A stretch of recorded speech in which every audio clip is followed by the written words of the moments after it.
start shooting here on that night and losing my car keys. If she shows up, somebody dies. And I give it 5 stars.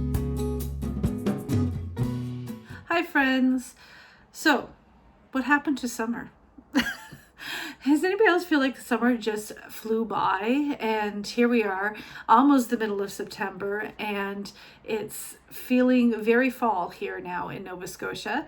And though I'm very, very much here for it because I love fall, it's my favorite time of year, I really felt like summer flew by this year. And yeah, but anyway, I did have some great memories to show for it, and I am definitely looking forward to the fall season now. As I said, it's my favorite time of year, but I do like to hang on to the summer at least till the end of August, and then fall can come in in September 1st. So this is very fall sort of focused video today, kind of an ease into fall, I guess you can say, here. So I thought I wanted to talk about what I read over the summer, what I'm going to hopefully read through this fall season. I'm not the fastest reader by any sort. And some of my watching lists for the summer, between movies and TV shows that I plan to watch this summer and share them with you. And you can tell me if you watch any of them yourself, or if there's ones that are on your list that maybe I don't have, and you can let me know. So I'll get right into it. So first I want to take you with me earlier today, because I'm filming this later, and went to a few stores to have a wee look to see what they had in terms of fall decor. I really don't want to buy too much in the way of fall, just because I just don't have the space for it here in this house for storing. So I was just sort of giving myself a budget of around $25-ish to see if there was anything that really stood out to me that I really felt like I wanted to have, that could store well based on the space I have now that I'm storing my current fall decor in. And so first I went to Giant Tiger and had a wee look at some of their decor. There wasn't too much there. And then after that, I went over to Michael's, and they had lots of cute stuff. I really liked, they had like a Regency era sort of Edgar Allan Poe-esque, and then they had like a dream one, and they look very similar. And I really liked some of the pieces in that kind of Regency Gothic-y sort of look for Halloween. I won't be decorating to Halloween till probably at least October before I start adding Halloween decor into my decor. But I like to just keep it more fall first, because we have Thanksgiving in October here in Canada. So I want to have more fall-esque things leading up to Thanksgiving, and then I can transfer or change it or add more in that's more geared towards fall, towards Halloween. And a lot of my Halloween decor, if you've seen some of my past videos, I haven't really decorated too much for Halloween the past few years, but I'm hoping to this year. I'm going to take advantage of, just to the right of me here, I guess left of you, there is my bookcase, and so it has the top that I've decorated for Christmas in that. So I'm hoping this year I'm going to decorate it and have sort of my apothecary. That's kind of like my little bit of Halloween that I do, is kind of looking like a little apothecary, sort of if you walked into like a witch's house. And so that's kind of what I have. So I'm going to have that set up all along there. But that's for another video, because I said I don't do Halloween in then. But anyway, I really liked the decor that they had at Michael's. And then after Michael's, I went over to Winners, and they had lots of different pumpkins. They had some cool little Halloween-esque decor in terms of similar to Michael's, but not quite the same. As I said, I wanted something to really stand out before I was going to buy anything.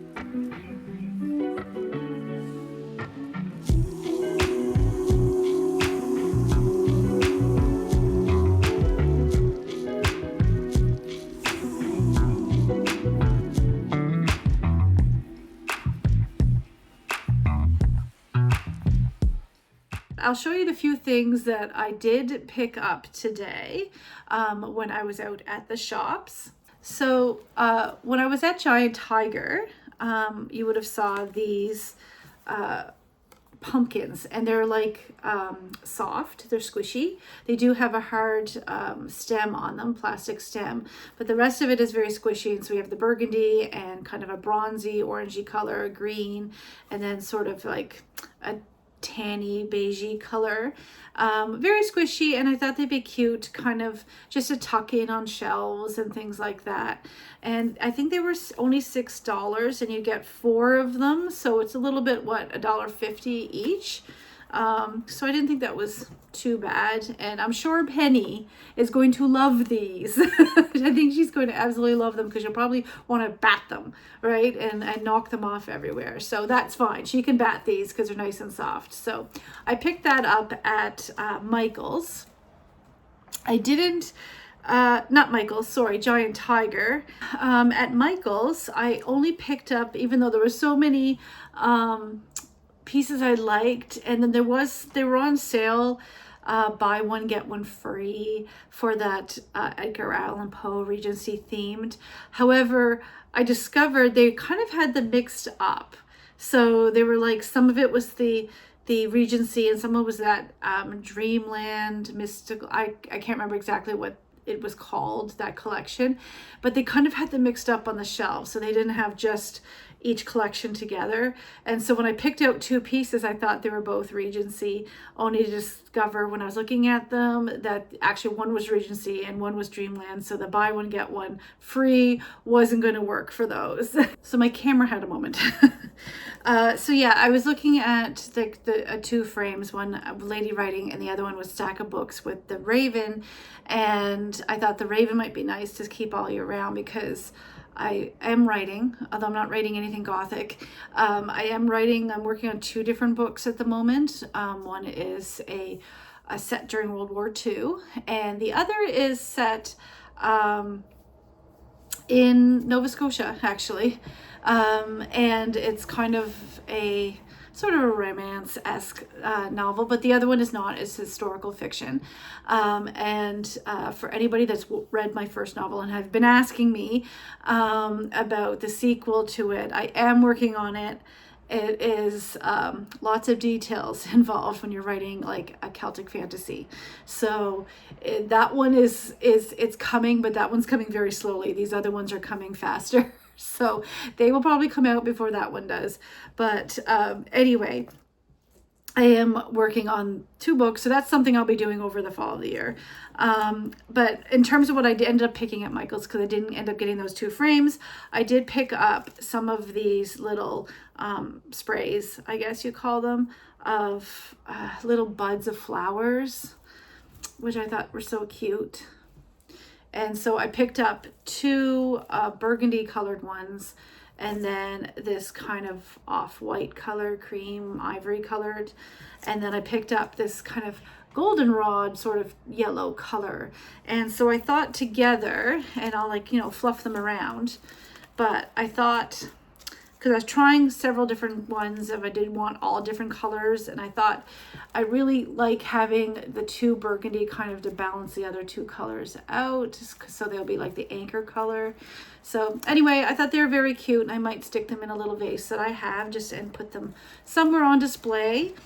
And then I went over to Winners, and I was debating on a few things. Like, I really liked that pumpkin plate, and I almost got it. But then I did pick up this puzzle. So it is a 500 piece. It's called Autumn in the Neighborhood. They had a few different designs. It was only $12.99. And let's see if you can see it. There. And I just thought it was really cute. I love like the brownstone, and then there's a few little Halloween, and then the fall leaves and things like that. So I thought the puzzle was really, really cute. And it's been a while since I did a puzzle. I do have another puzzle I plan on doing that I had purchased back in, was it June, I think? in the midst of all of, or maybe it was May. It had to be May. It wasn't June because we hadn't moved yet. But I picked up a puzzle that I plan on doing as well. It's of a lighthouse and that, because I love lighthouses. But I did pick up this puzzle here. And I'm looking forward to doing it. I remember as a child my grandparents used to do a puzzle every fall or winter. They usually would have their dining room table when there would not be as many guests like visiting for you need the formal dining table for. So they would use that in the winter and put a puzzle on it. And so my grandfather passed away in 2001. So it was the last time I did a puzzle was probably before then. So I thought it might be fun to do this puzzle in the fall. And so I'll share this with you, probably not in this video. I probably won't start it, but in another video over the fall months. I'll probably take you along as I start putting this piece together. And then the other thing is not fall related that I picked up. I've been looking for, so I have my desk, which is just an IKEA desk that has the 2 sets of Alex drawers, and then the tabletop. Now the tabletop I currently have is no longer the one that I had bought to go with it, because that one accidentally got left out in the rain and got wrecked during a move. And so what I have now is like a piece of countertop from somebody that had an extra piece. So it's not quite as deep that my desk would normally be if I had the actual tabletop for my desk, which I do plan on getting. The next time we head towards IKEA, I'm hoping to get that so I can have the depth back for my table, because I find it's a little bit crammed on my desktop now, trying to fit printer and all of this. Anyway, all that to say, I do have a monitor so that I could hook up. It used to be my TV, to be quite honest, but I can hook it up to my computer, and so I can have a monitor to edit with instead of trying to edit on a little screen. But I hadn't had a way to set it up because you kind of want it above until now. So I had been looking for some sort of, and prettier, preferably, sort of stand that I could put a monitor on top of if I wanted to. And so I came across this at Winners, and it did have some damage, and it's even worse now since coming home. It got scratched up. But yeah, you can see it got scratched up there a bit. But this is it here. So it has 2 little drawers on it, and it will just sit up exactly, and so I can put a monitor on it if I so choose. Now it did have, and I've been looking at it for a few weeks, it does have, it got banged up. They put it on the store floor, banged up and beat up, so it was there, and then it's kind of worn around the edges a bit. And so I've left it because I didn't want to spend full price on something that's kind of got banged up. So, and then it got scratched somehow on the drive home. But anyway, all that to say is it was there today when I went in. And this was part of the reason why I didn't end up getting that pumpkin plate. Because I didn't need the pumpkin plate, but I've been looking at this. This was still here after several weeks. And I knew it was the same one because it was all banged up. So I decided to go and ask them to see if they would reduce it. And they said it actually shouldn't have ever been on the floor, that in bad of a shape. But they went and checked. And so they were able to reduce it from $35 down to, or was it $39? $35 down to $25. And so I was like, okay, I was happy with that. $25. And yes, it is a little bit banged up in the corner, but I have like craft paint, like some white paint and that, and I'll just paint it up and you won't really notice it that much. Because it's, as I said, it has this design anyway. So you're seeing the original, fake wood MDF stuff anyway. So just to have that little corner banged up, and then fixing the edges that are kind of scuffed, and then I'll probably, a magic eraser will probably take that top off anyway. Anyway, I was very happy with that.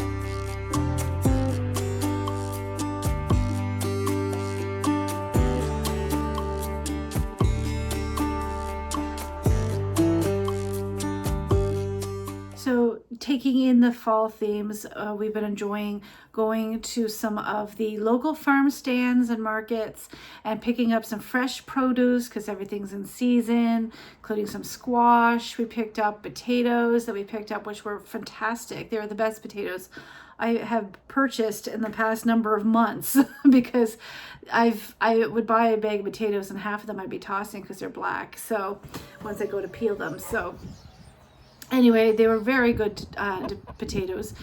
And we are also picking up, as I said, fresh corn and all of that. So I've been really enjoying heading out to all the farm stands. And then tonight we made for supper.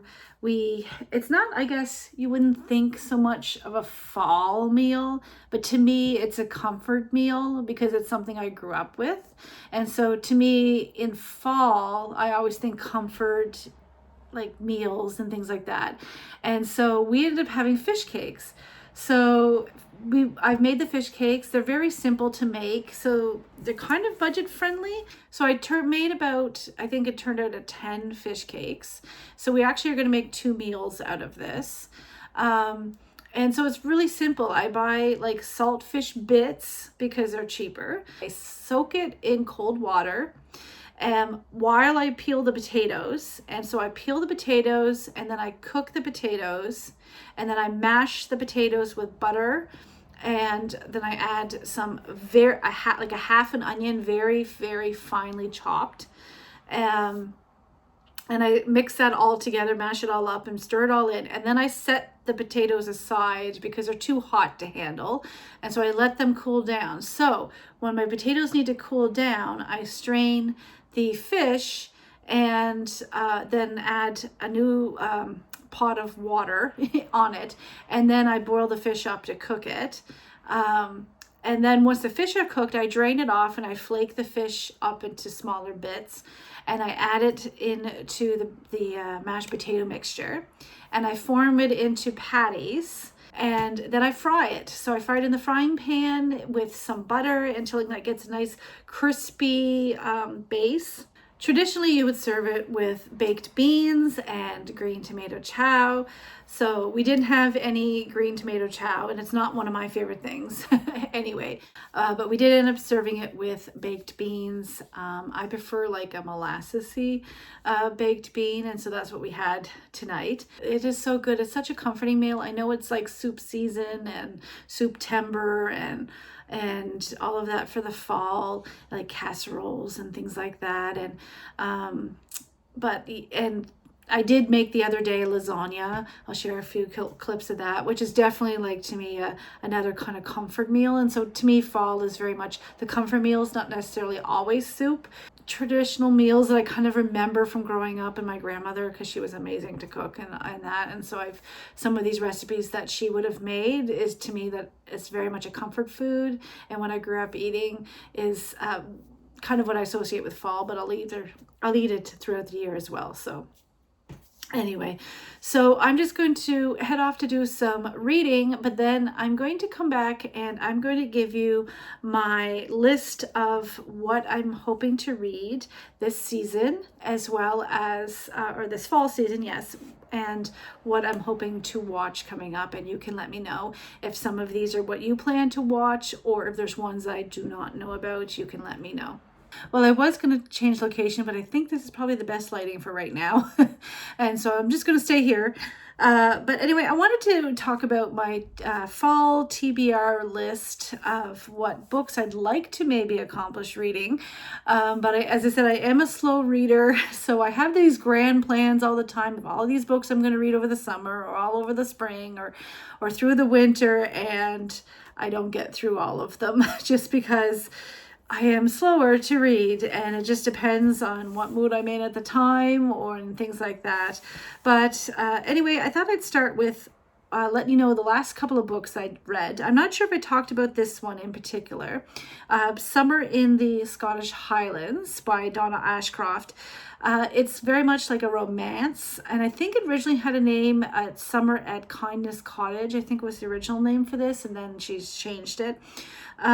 So I don't have a physical copy of this book. This was one that I have downloaded. So Summer in the Scottish Highlands, I did complete that one earlier this summer. I'm not sure if I mentioned it to you or not yet.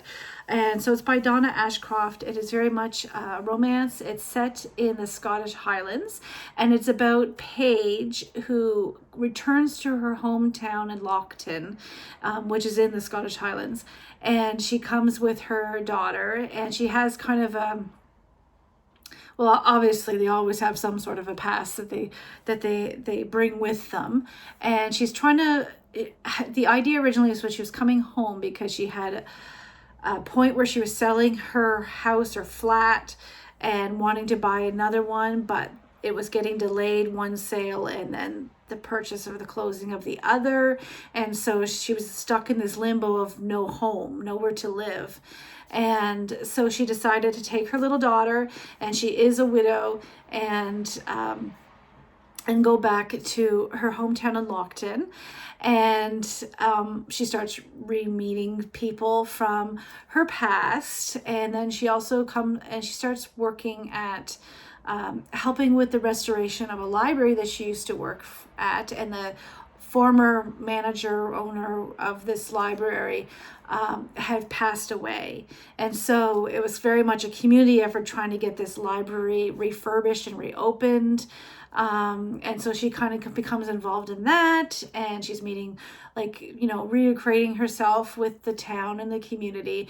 And then she meets Johnny. And so he's kind of becomes the love interest in this book, and who is a chef, and it makes her question her plans of going back to her busy life in London, or whether to return to her roots and stay in her little hometown. And I won't say any more than that, but it is a romance novel, so we probably can figure out how things end. But anyway, it was good. It wasn't my favorite books that I've been reading lately. So I gave it about 3 stars out of 5 on Goodreads, but it was good. It was a fun summer read. And, but yeah, anyway, so that was that one. The other one I have was also, I borrowed it from our local library. So I read it through the Libby app. It was Everything is Tuberculosis by John Green. Now, I haven't previously read anything he has done. I am familiar with The Fault in Our Stars that he wrote. So I heard about this book in terms of, I've been hearing people buying it and picking it up, and I've been seeing it had advertised and things like that when it came out. But I never really paid attention to whether it was fiction or nonfiction. I think I assumed that it probably was fiction, just based because he's normally a novelist, but it's actually nonfiction. But it was very, very interesting. I actually really loved it. I devoured this book. And so it's all about tuberculosis. Everything is tuberculosis. So he kind of gives the history of the disease and the different ways it was referred to, who it was affecting through history, including his own family in the past, who has some that have passed away because of it, or people trying to find cures for it, or what was going to treat it. And so he weaves his own little story at the beginning through it, his family history. But he also talks about different events in history that he's tuberculosis had a hand in it, but did it have a hand in it?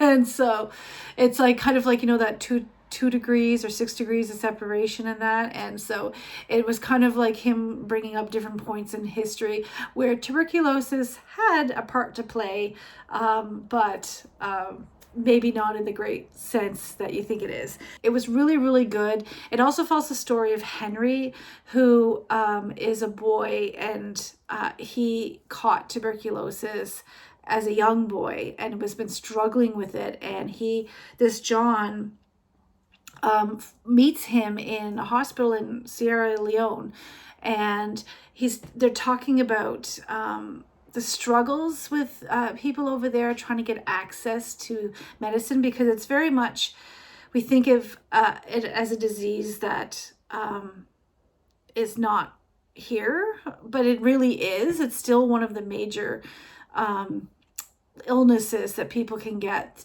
that cause fatalities. Anyway, he talks about how it's, in like what the Western world or that it's because it's so much easier to access these modern medicines than it is in other places, that it's still very much a death sentence for a lot of people. And so he's talking about this boy Henry that he met, who was actually 18 but looks younger, and who was basically a ward of the hospital at the time when he first meets him, and hears about Henry's story and how having the disease progressing with him. And I'm not going to say much more than that, but it's kind of like really seeing a human aspect side in it. But he's really kind of hitting home the whole history right up to present day of what is happening with tuberculosis. And he does it in such a manner that I couldn't put the book down. I read it like very, very quickly, and I give it 5 stars. 5 stars, 5 out of 5, because I enjoyed it so much. Even though it was like nonfiction, I really, really enjoyed it. So going now to my like actual fall TBR list. I have, some of them are kind of like more fall related, and some of them are like just ones that I have on my list that I want to read. So this one, you would have seen it before in another blog. It's Murder in the Bookstore by Sue Minix, and I think I'm pronouncing her name right. And I started a few pages into it to read earlier, and then I decided, you know what? No, I'm going, this is giving very fall vibes to me. And so I decided I was going to wait and save it till at least September before I started it. And so that is in my TBR list. So it's like a mystery. Well, it's about this author who, a crime writer, I guess, Jen. And I'm just going to read what it says on the back. Crime writer Jen returns to her small hometown with a best-selling book behind her and a bad case of writer's block. Finding sanctuary in the local bookstore with an endless supply of coffee, Jen waits impatiently for inspiration to strike. But when the owner of the bookstore dies in mysterious circumstances, Jen has a real-life murder to solve. The stakes are suddenly higher when the evidence places Jen at the scene of the crime, and the reading of the will names her as the new owner of the bookstore. So it's kind of like an Agatha Christie if she's going to solve this murder and clear her name or clear whoever she wants to. So anyway, I haven't really, as I said, I only read it a few pages in, and then I said, nope, gonna wait. So that is on my list for this fall. The next one is one I think you would have saw maybe a couple of vlogs back. I had purchased this. It is from a local author, Anne Berry, Sweet Ride. And it was, as I said back in that vlog, I mentioned like it had me in the 1940s.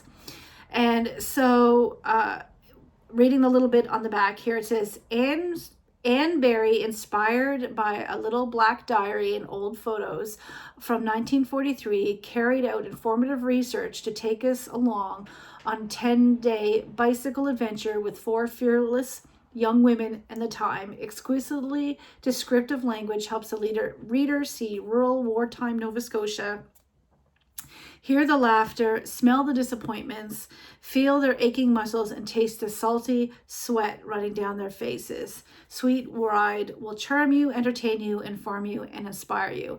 And that was that was a review from Liz Crocker, who was the author of Transforming Memories.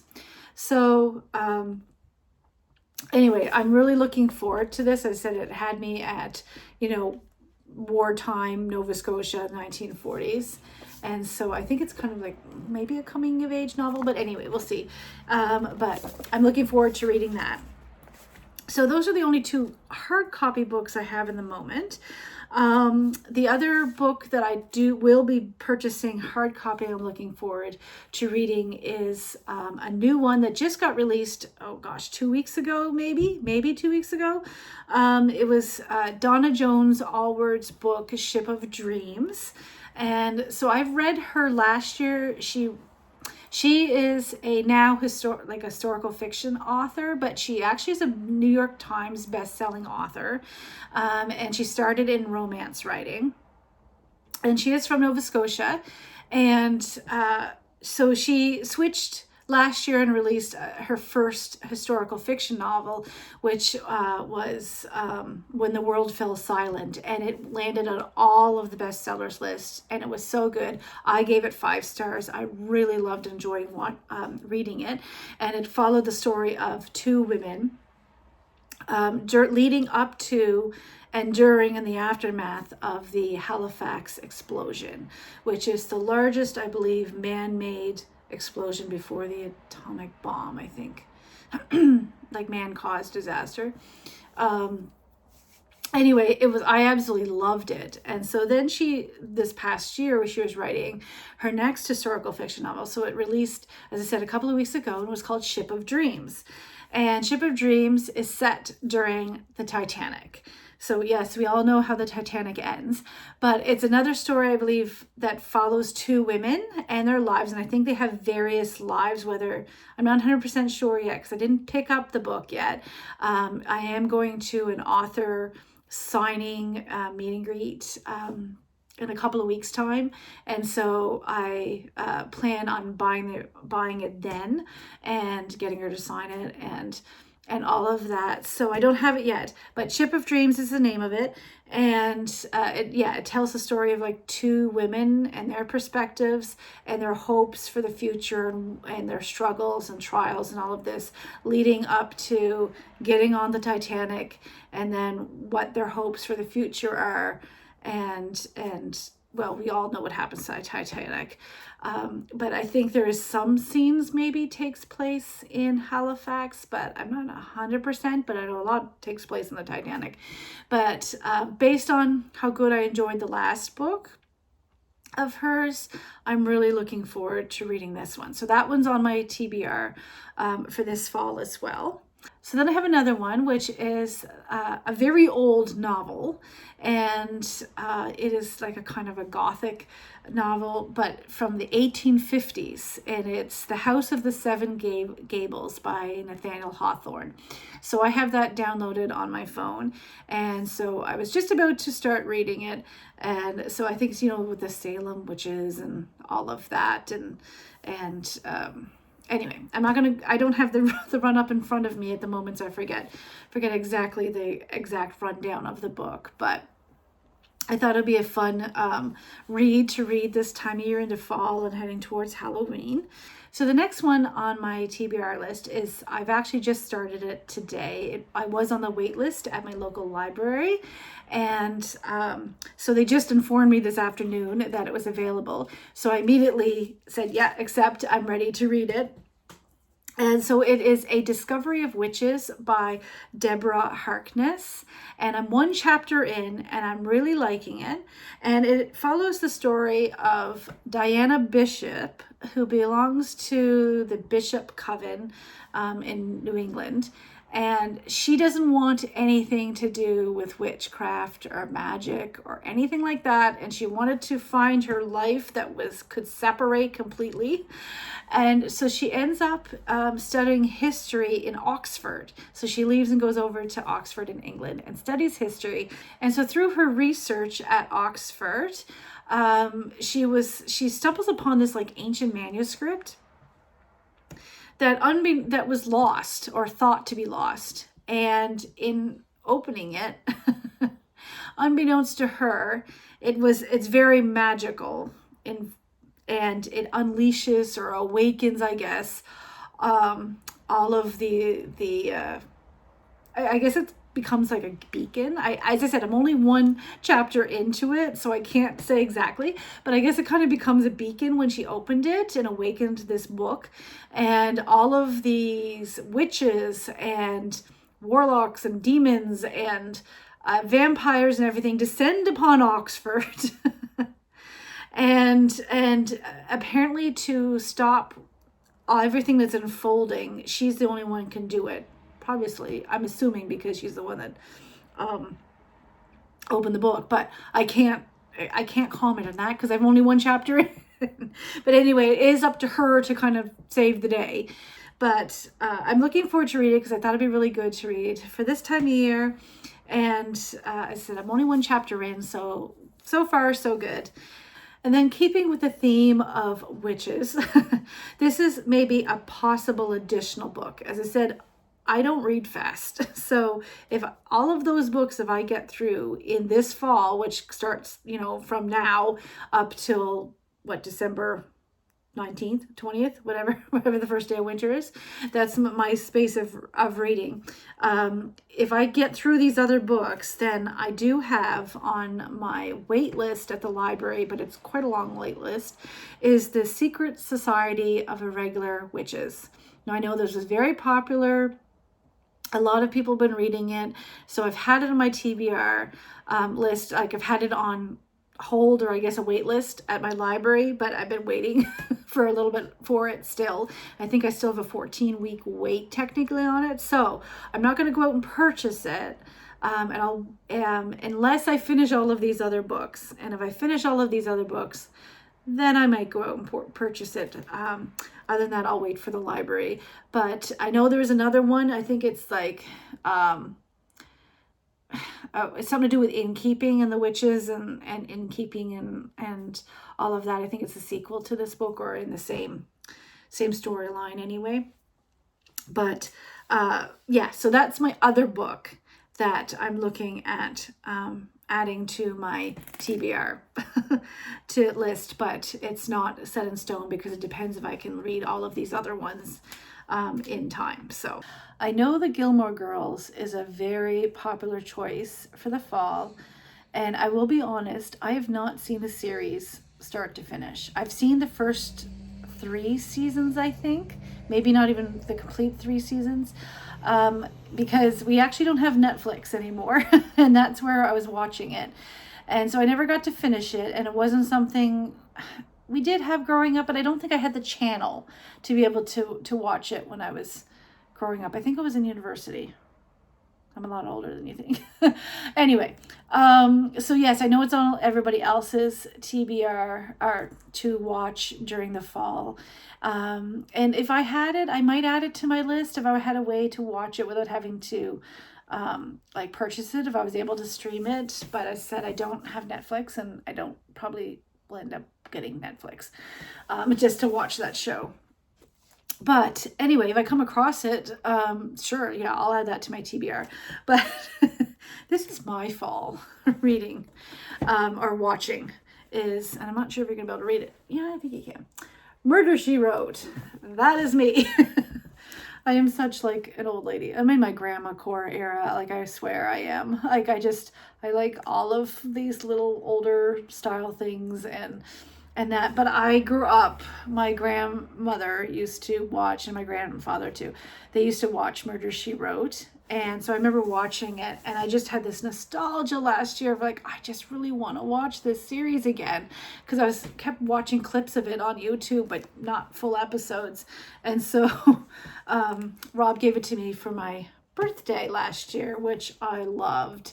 And so I have been watching it, and I love watching it. And so I've been watching it not all the time straight, but so I'm going to actually use it as a focus to watch this fall, is to watch more of it, because Murder, She Wrote, she writes mystery novels, and she's lives in a New England town, and she has to solve all these murders, because if she shows up, somebody dies. So I just really love this series. I absolutely love it. You let me know if anybody else loves Murder, She Wrote. Just let me know. Let me know. I can't be the only one that loves this show. But anyway, so yes. So moving on, we have been watching Downton Abbey. I have not watched it ever before this summer. And so we just finished watching it, the series. We made it through because we had to take a pause because Rob was away on production for 2.5 weeks. But we made it through. We finished it last week, I think. Maybe last Thursday or Friday, we finished the series. And then we went into the Cinemaplex store and I used some of my scene points. And I watched, we watched the first film of the two of them that were done.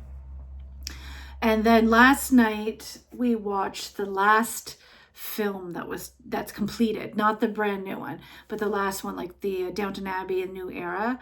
And they're really, really good. I really, really enjoyed it. Like, I love that series. Like, I don't know why I didn't watch it when it first came on TV. I have no idea why.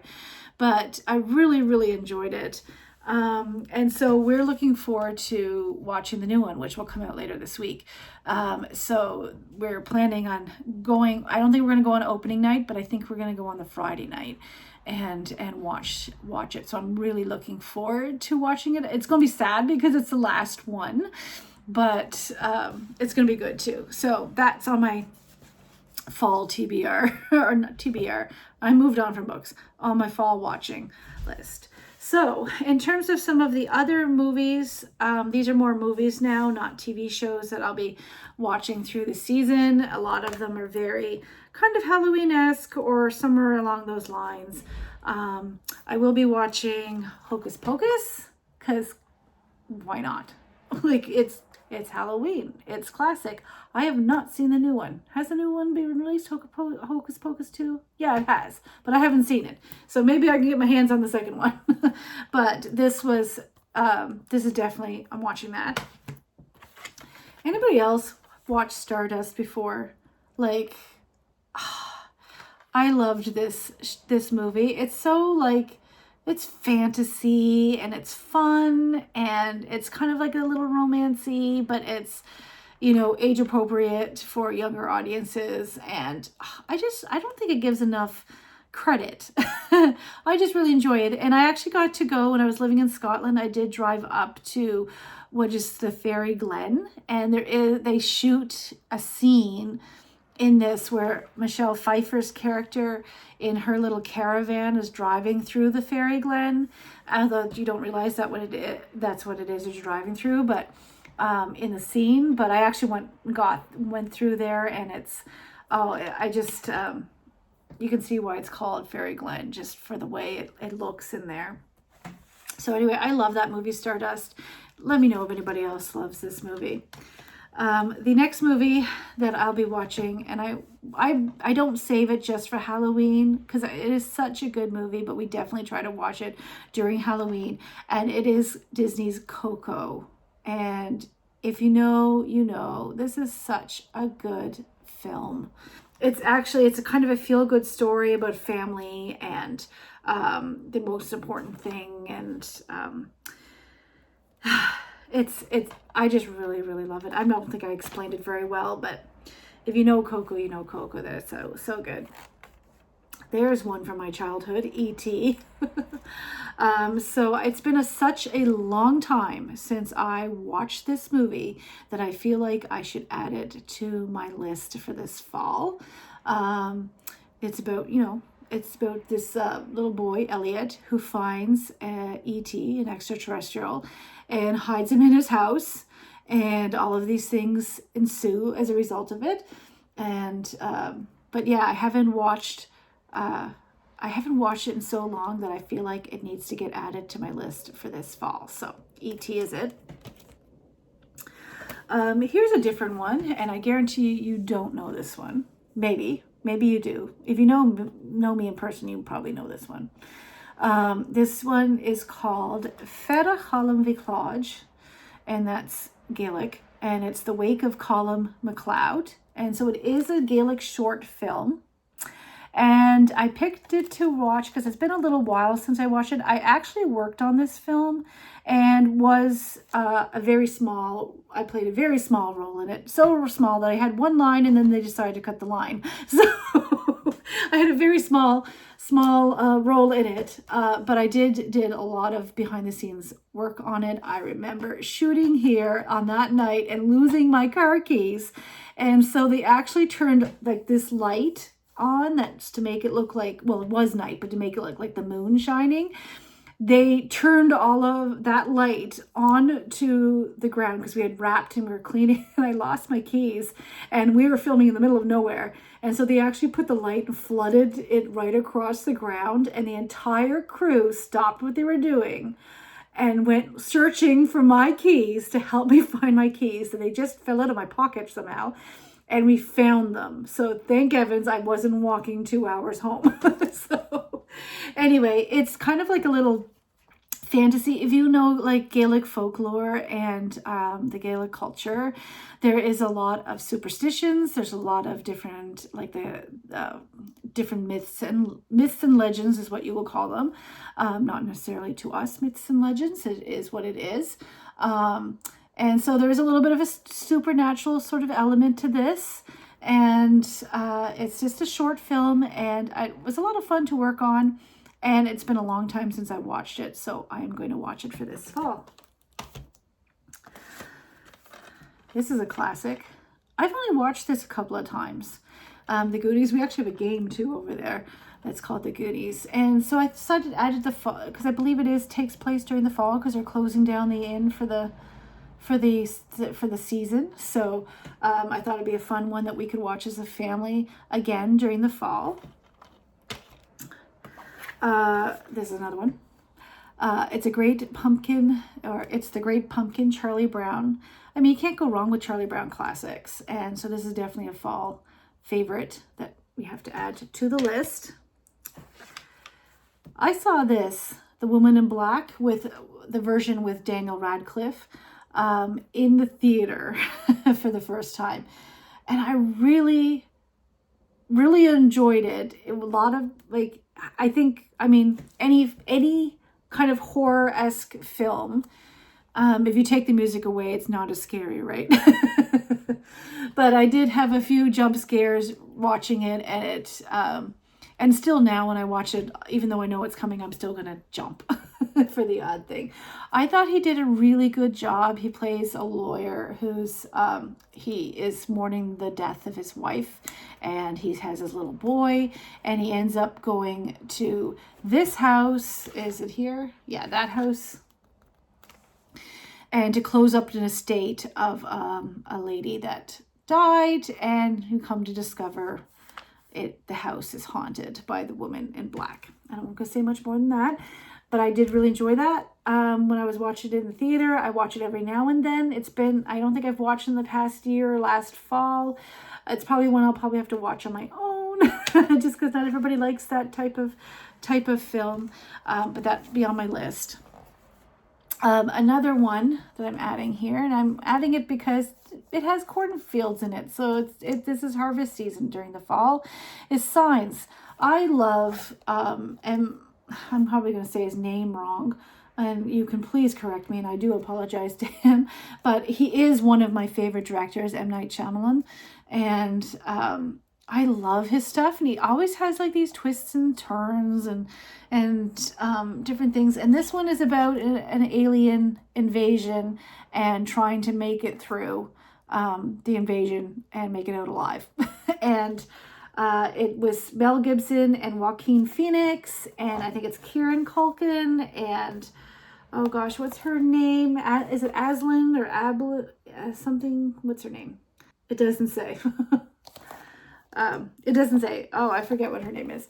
And so like they're the family, and they're trying to get through this alien invasion, we'll say, of what it is, and it's in true M. Night Shyamalan fashion. Can you get through spooky season without watching Sleepy Hollow? I can't. I love this movie. I don't know, I don't like the films like Saw or anything that has a lot of gore in it or violence in terms of, it's like slasher films. I do not like slasher films. I like suspense. If I'm going to watch that type of movie, I want to be a suspense. I don't mind the odd jump scares and things like that. So I like this type of stories. And so this is Tim Burton, who I also love, is another. I love his stuff. And I know he does a lot of darker things, but I do love his stuff. And so this is definitely one I'm adding to my fall list. I watch it every single year because the Sleepy Hollow with Johnny Depp and Christina Ricci. And yeah, gotta watch it every year. I'm almost at the end. I promise. So this is a film, and you can see it's brand new because I haven't watched it since I purchased it. I watched this film at the Toronto International Film Festival about over 10 years ago. When did this come out? 2011? 2013? 2011, I guess. And then re-released 2013. It is about it's a Francis Ford Coppola film. And it stars Val Kilmer and Elle Fanning and Bruce Dern. And it's, he's a writer. That's his character here. He's a writer, and he comes to, here, I'll just read the back to make it easier. It says, Val Kilmer and Elle Fanning star in this terrifying horror film written and directed by Academy Award winner Francis Ford Coppola. Kilmer plays Hal Baltimore, a writer on a book tour who uncovers a disturbing murder that could be source material for his next novel. But as Hal investigates the killing, he finds himself confronted by chilling nightmares, including the ghost of a young girl, played by Fanning. As he uncovers more horrifying revelations, Hal will discover that the story has more to do with his own life than he could ever have imagined. So it's very much in the same kind of like jump scare sort of thing as The Woman in Black, if memory serves me correctly. I remember really liking it because I watched it at the film festival. I remember really liking it. So I picked it up, but I haven't watched it yet. And it'll probably be one, just based on some of the subject matter from what I remember, it'll probably be one that I'll watch on my own. And I have 3 more ones that I'm going to add. So Edward Scissorhands, classic, another Tim Burton film. I love this, and it's always one I watch every fall, especially closer to Halloween. And some of these definitely would be more closer to Halloween that I watch. Beetlejuice, that is another one. It's classic. And so we will be watching that. We've seen the second one, but I haven't watched, I don't own it yet. So maybe I'll have a look out to see if I can get a cheap copy, like if it's on sale in a discount bin or something, and get the second one. Because I remember us really liking the second one too. But yes, Beetlejuice, gotta watch it.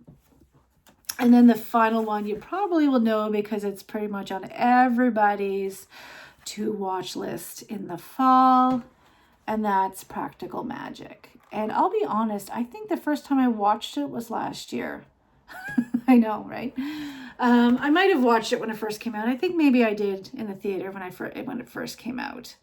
But I hadn't owned it, and I hadn't really watched it, if I did, since then. And so until last fall.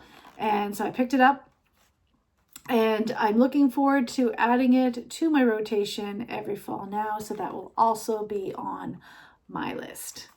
So that is my very long autumn to be read and to watch list. And I'm looking forward to decorating. I'm going to start a little bit slower, but I'm not going to do that tonight just because it's too late right now. So I can't make a bunch of noise because we are in an apartment building.